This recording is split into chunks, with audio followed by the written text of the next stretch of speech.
UP के अंदर चुनाव के दौरान प्रधानमंत्री नरेंद्र मोदी भी एक्शन मोड में हैं। अब आपको वाराणसी के एक बीजेपी कार्यकर्ता और पीएम मोदी के बीच हुई बातचीत का यह ऑडियो सुनाने जा रहे हैं, आप भी सुनिए। हेलो, नमस्ते जी, कौन बोल रहे हैं? मैं श्रवण कुमार रावत, बूथ अध्यक्ष, पंडित दीनदयाल मंडल, वाराणसी दक्षिणी से बोल रहा हूँ। सर को श्रवण कुमार जी, बहुत खुशी हुई आपसे बात करने का मौका मिला। थोड़ा अपना परिचय बता दीजिए। जी, मैं श्रवण कुमार रावत, बूथ अध्यक्ष, पंडित दीनदयाल मंडल, वाराणसी दक्षिणी, बूथ नंबर 91 से बोल रहा हूँ। श्रवण जी, क्या हाल हो? बाबा के धाम का दर्शन आपने किया? जी हाँ, परिवार समेत बाबा के धाम का दर्शन किया हमने। बाबा विश्वनाथ जी के धाम के नव निर्माण के लिए मैं आपको नमन करता हूँ। पूरा परिसर बहुत दिव्य अलौकिक दिखाई दे रहा है इस समय। सर, विश्वनाथ धाम के लोकार्पण के बाद दर्शनार्थियों की भी संख्या में भारी वृद्धि हुई है। फल फूल बेचने वाले भाइयों से लेकर बड़े बड़े होटलों को व्यापार बढ़ाने का अवसर मिल रहा है। सर, बनारस की कचौड़ी देश भर के लिए वैसे ही प्रसिद्ध रही है और यहाँ प्रसाद बेचने वाले और लकड़ी के खिलौने बेचने वाले ज्यादातर गरीब तबके के ही लोग यहाँ रहे हैं और जिनको अब रोजगार का अवसर मिल रहा है और उनके हृदय से आपके लिए बस आशीर्वाद ही निकल रहा है। माँ गंगा के निर्मलीकरण और इसके लिए किए गए प्रयत्न भी आपके द्वारा अद्भुत है। सर, देश दुनिया के से यहाँ आने वाले हर तीर्थयात्री आपको बहुत बहुत बहुत आशीर्वाद देते हैं। सर, और कल मुझे एक आदमी मिला था सर, जिसने श्री विश्वनाथ धाम में श्रमिक के रूप में कार्य किया था और वो बहुत खुश था, अत्यधिक खुश था। उसकी खुशी देखते बनती थी सर, कि आपने जिस तरह से श्रमिकों के ऊपर फूल बरसाए थे और अपनी कुर्सी दूर फेंक कर और उनके साथ बैठे आपने वहां काम करने वाले को का इतना ख्याल रखा सर कि वो आपकी तारीफ करते आघाते नहीं है और काफी खुश दिखे वो।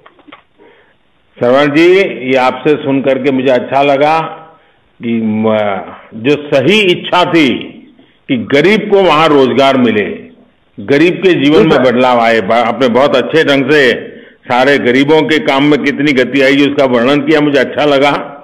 अच्छा, पहले भी आप तो विश्वनाथ जाते ही होंगे, तो काशी का तो कोई व्यक्ति होता ही नहीं कि जो काशी विश्वनाथ जाता ना हो। तो अभी क्या फर्क महसूस हुआ? जब पूरा परिवार गया तो क्या महसूस हुआ? सर, अब तो जमीन आसमान का फर्क आ गया है। सर, पहले तो गलियों से गुजरते थे तो ऐसे ही कंधे छिल जाते थे, एक दूसरे से धक्का मुक्की से दर्शन का सारा मजा ही खत्म हो जाता था। लगता ही नहीं था कि हम दर्शन करने जा रहे हैं कि युद्ध करने जा रहे हैं सर। लेकिन आज तो वो दिव्यता, वो भव्यता दिखाई देती है सर कि देखते ही बनता है। मेरा परिवार बहुत खुश था। आज के पहले भी मैं दर्शन करने जाता था वहां सर, लेकिन वो भव्यता, वो दिव्यता और उस तरह किससे हम दर्शन नहीं कर पाते थे जैसा दर्शन आज किया सर। और एक दिन मैं ऐसे ही वहाँ चौक है सर, और चौक पे मैं खड़ा होके मंदिर की तरफ देख रहा था तो अजीब सा मन में एक खुशी व्याप्त हो रही थी सर कि आज के पहले मैं कैसा देखता था इस मंदिर को, कैसे मैं बता नहीं सकता सर। लेकिन आज इतनी खुशी है कि बाबा विश्वनाथ आज कैसे रूप में हमको दिखाई दे रहे हैं सर, और ये सब आपकी वजह से संभव हो पाया है सर। और कोई हम नहीं समझते कि कोई ऐसा कर पाता। आप तो सर इतिहास पुरुष हो गए सर, आपके द्वारा किया गया कार्य इतिहास के पन्नों में दर्ज होगा सर। कभी कल्पना, काशीवासियों की कभी कल्पना भी नहीं रही सर कि ऐसा भी होगा कि एक दिन बाबा विश्वनाथ जी के पास हम लोग इस तरफ से पहुंचेंगे। हम लोग जाते थे सर, रंग भरी एकादशी को दम घुटने लगता था सर, जैसे लगता था कि हार्ट अटैक हो जाएगा। और आज इतना दिव्य, इतना भव्य परिसर है सर कि देख करके लगता है कि वाह, बस मुंह से केवल बस एक ही चीज निकलती है कि भगवान आपको, महाकाल सदा आपकी रक्षा करे, हर मुसीबतों से आपको बचाए और हमारे बीच आपको हमेशा रखे सर। आप तो मेरे काशी के देवतुल्य सांसद है सर, और मैं क्या कहूँ सर, आपके लिए कोई भी वर्ड अगर मैं बोलूंगा, कोई भी शब्द बोलूंगा तो वो छोटी पड़ेगी।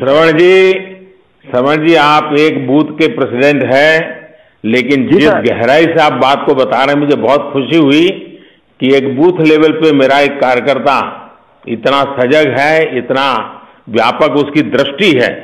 और श्रवण जी, मैं तो देख रहा था कि आप इतने भावुक होकर के बोल रहे थे, तो ऐसा लग रहा था कि मैं आपके लिए मैं कैसे आपको बोलने के लिए मेरे पास शब्द ही नहीं है सर, कि मैं जिसका क्या बताऊं सर, मैं कुछ नहीं बोल पाता आपके लिए कि आपने क्या किया, कैसे जी। ये जो कुछ भी है ना, ये सब बाबा की कृपा है। नहीं सर, आप तो साक्षात बाबा की कृपा के बिना कहाँ कुछ होता है। उन्होंने तो हम सबको माध्यम बनाया है, और इसलिए मैं आपको और भाजपा के हर कार्यकर्ता को कहूंगा कि लोगों की सेवा के मौके को हमें गंवाना नहीं है।